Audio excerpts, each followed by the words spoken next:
అతిథిని పెళ్లి చేసుకునే విషయం గురించి మాట్లాడడానికి విక్రమ్ యామిని వాళ్ళ ఇంటికి వచ్చిన తర్వాత యామినిని అడుగుతుండగా అప్పుడు వెంటనే ఈ పెళ్లి జరగడానికి వీల్లేదు అని చెప్పేసి ఇక అతిథి అంటుంది. అప్పుడు వెంటనే ఎందుకు జరగదు, నేను మీ అట్నుంచి నరుక్కొని వస్తానని చెప్పేసి విక్రమ్ అంటాడు.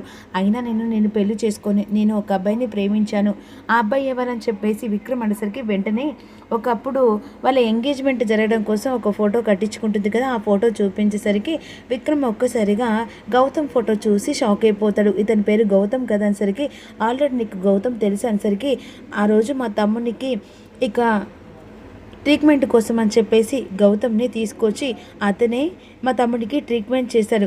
ఇతని పేరు గౌతమ్, ఇతనికి పెళ్ళైంది, వీళ్ళ భార్య పేరు అహల్య కదా అని చెప్పేసి ఈ విధంగా విక్రమ్ అంటుండగా ఆ సమయంలో అవును అని చెప్పేసి అతిథి అంటుంది. అయినా అతనికి పెళ్ళైంది కదా, అయినా పెళ్ళేంటి గౌతమ్ నేను ప్రేమిస్తున్నాను కొన్ని రోజుల్లో మా పెళ్ళి జరగబోతున్నసరికి విక్రమ్ నవ్వుతాడు. ఏంటి నవ్వుతున్నావు అని చెప్పేసి ఈ విధంగా అతిథి అంటూ ఉంటుంది. అయినా పెళ్ళైన వాడిని పెళ్లి చేసుకోవడం ఏంటి, హ్యాపీగా పెళ్ళి కాని వాడిని నేనున్నాను కదా, నేను ప్రాణం కంటే ఎక్కువ ప్రేమిస్తున్నాను, నన్ను వదిలేసి పెళ్ళైన వాడిని భార్య పక్కన పెట్టుకున్న వాడిని పెళ్లి చేసుకోవడం ఏంటి అని అంటుండగా ఎట్టి పరిస్థితిలో వాడినే పెళ్లి చేసుకుంటాను, వాడిని చిన్నప్పటి నుంచి నేను ప్రేమిస్తున్నా. బై నీకు ఇంకో విషయం చెప్పడం మర్చిపోయినా, ఇప్పుడు గౌతమ్ భార్య లేదు, ఆవిడ ఇంట్లో నుంచి వెళ్ళిపోయింది, అందుకనే ఇక ఎలాగైనా నేను ఆ ఇంటి కోడలు కావాలనుకుంటున్నా అనేసరికి అవునా, నువ్వు ఆ ఇంటి కోడలైతే మరి నా పరిస్థితి ఏంటి, నీ పరిస్థితి గురించి నన్నెందుకు అడుగుతున్నావు, నువ్వు కూడా ఎవరిని అమ్మాయిని చూసి పెళ్లి చేసుకో, అంత సులువుగా నేను వదిలిపెట్టను. అది ఏదన్నా కావాలి అనుకుంటే అప్పుడు అది నాకు ఖచ్చితంగా దొరకాల్సిందే, ఖచ్చితంగా అది నాకు కాకుండా వదిలేస్తే నేను వదిలిపెట్టే రకానే కాను. అందుకే చెప్తున్నాను, మర్యాదగా నన్ను హ్యాపీగా పెళ్లి చేసుకో, లైఫ్ బాగుంటుంది, మీ ఇంట్లో వాళ్ళ అందరూ కూడా బాగుంటారు. కాదు కుదరదు అంటే మరో విక్రమ్ని చూస్తావు ఏంటి, బెదిరిస్తున్నావా, రౌడిజం చేస్తున్నావా? బై చెప్పలేదు, నేను అంత చెప్పే అంత మంచోని కాదు, అంత చెడ్డోని కాదు, కాకపోతే నాకు నచ్చని పనులు చేస్తే రౌడిజం చూపిస్తాను, నాకు నచ్చిన పనులు చేస్తే చేయకపోయినా చేసిన మంచితనం అనేది చెడ్డతనం అనేది అలా రెండు యాజ్గా బయటకు వస్తూ ఉంటాయి. నువ్వు ఏం చేస్తావో ఏం చేయవో అది నాకు అనవసరం, నీ గురించి తెలుసుకోవాల్సిన అవసరం కూడా లేదు. నేను గౌతమ్ని ప్రేమిస్తున్నాను, కొన్ని రోజులు మా పెళ్ళి జరుగుతుంది, అసలు పెళ్ళి జరగడానికి వాడు భూమి మీద ఉంటేనే కదా వాటర్ టాకింగ్.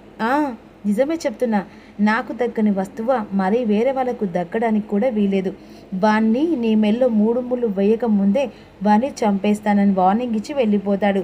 వీడు ఇలా ఏంటి మమ్మీ ఇలా చేస్తున్నాడు, అసలు వీడి వల్ల నాకు పెద్ద తలనొప్పిగా తయారే అని చెప్పేసి అతిథి లోపలికి వెళ్ళిపోతుంది.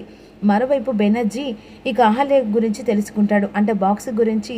ఇక తను ఆ ఇంట్లో వేరే రూమ్లో ఉందని చెప్పేసి చెప్తుంది కదా. బెనర్జీ చీకటి టైంలో అందరు పడుకున్న సమయంలో గౌతమ్ వాళ్ళ ఇంటికి వెళ్తాడు.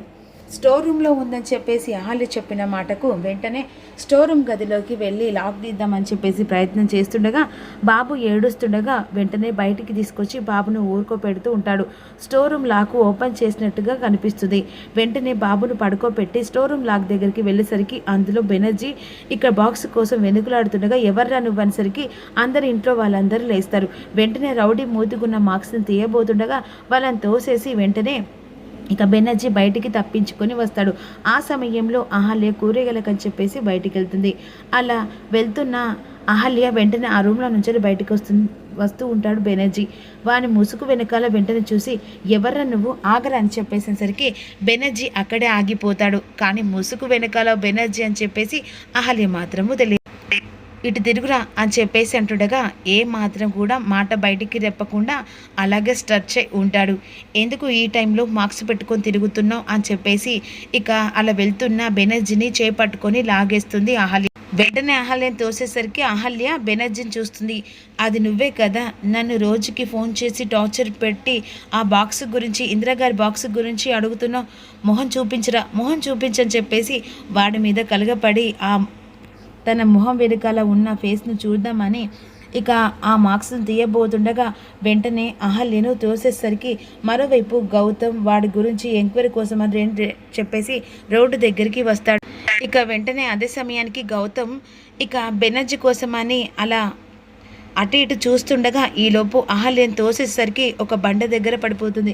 తనకి బ్లడ్ మొత్తం పోతూ స్పృహలోకి వెళ్ళిపోతుంది. ఈలోపు గౌతమ్కి ఫోన్ వస్తుంటుంది. ఏమైందిరా, వాడు దొరికాడు అనేసరికి, లేదు నాన్న, ఈ చుట్టుపక్కలే ఉన్నట్టున్నారు అని చెప్పేసి అర్జున్ ప్రసాద్ గౌతమ్కి ఫోన్ చేస్తూ ఉంటాడు. ఆ సమయంలో గౌతమ్ అటు చుట్టుపక్కల చూస్తుండగా అహల్యను చూసేసరికి అహల్యను చూసి ఒక్కసారిగా గౌతమ్ షాక్ అయిపోతాడు.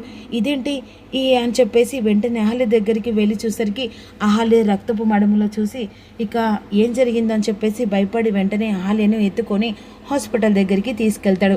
అన్ఎక్స్పెక్టెడ్గా అహల్య గౌతమ్కి ఎదురుపడుతుంది. ఇక అనుకున్న కలలాగా బెనర్జీ కరిగిపోతుంది. బాక్స్ వెంటనే స్టోర్ రూమ్లో ఉన్న విషయం తెలుసుకొని ఎలాగైనా పట్టుకురావాలనుకుంటాడు. కానీ బెడిసి కొడుతుంది. ఈలోపు బెనర్జీ ఇంటికి వెళ్ళి బాక్స్ తీసి విసిరి కొట్టి, ఈరోజు అహల్య ఉన్ను ఆ కుటుంబ సభ్యులు నాకు ఎదురు తిరగబోతే ఆ బాక్స్ నా చేతిలో ఉండేదే అని చెప్పేసి ఈ విధంగా ప్లాన్ వేసిన పక్కగా ఫెయిల్ అయిపోయింది అనుకుంటాడు. అహల్యను చూసిన గౌతమ్ మాత్రం ఇక సంతోషంతో వెంటనే అహల్యకి ఏం జరుగుతుందని చెప్పేసి హాస్పిటల్కి ఎత్తుకొని వస్తాడు.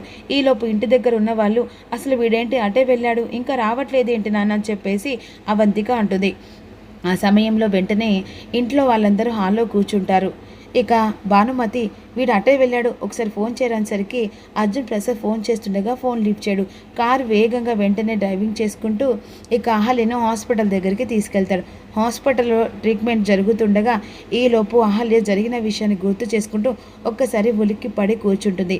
ఇక వెంటనే నాకేమైంది డాక్టర్ అనేసరికి, నీకు తలకు బలమైన గాయం జరిగిందమ్మా, నన్ను ఎవరు తీసుకొచ్చారనేసరికి వెంటనే ఇక అక్కడ సిస్టర్ వెళ్ళి తనకి స్పృహ వచ్చిందని చెప్పేసరికి వెంటనే లేస్తారు. ఇక గౌతమ్ అహల్యను చూసి అహల్య షాక్ అయిపోతుంది. ఇక గౌతమ్ కూడా ఒక్కసారిగా అహల్యను చూసి చాలా సంతోషపడుతూ ఉంటారు. అసలు ఏంటండి మీరు ఇలా చేయడం ఏంటి, నన్ను వదిలిపెట్టడం వెళ్ళడం ఏంటి అని చెప్పేసి, అసలు నువ్వు కలుస్తావని, నువ్వు ఎదురు పడతావు ఈ పరిస్థితులని అసలు ఎక్స్పెక్ట్ చేయలేదు.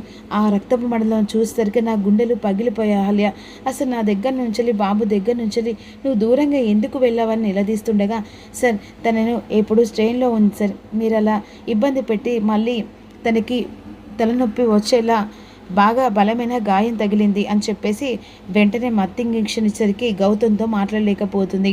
ఈలోపు వెంటనే గౌతమ్కి ఫోన్ నాన్ స్టాప్గా వస్తూ ఉంటుంది. వెంటనే ఈ విషయం చెప్తే సంతోషపడతారని అర్జున్ ప్రసాద్కి మళ్ళీ రిటర్న్ బ్యాక్ కాల్ చేస్తారు. ఏంటిరా, ఏంటి ఇంత టైం అవుతుంది ఇంకా రావట్లేదు, నాన్న ఒక విషయం చెప్పాలి, అసలు ఏం జరిగిందంటే అని చెప్పేసి అహల్య గురించి చెప్తాడు.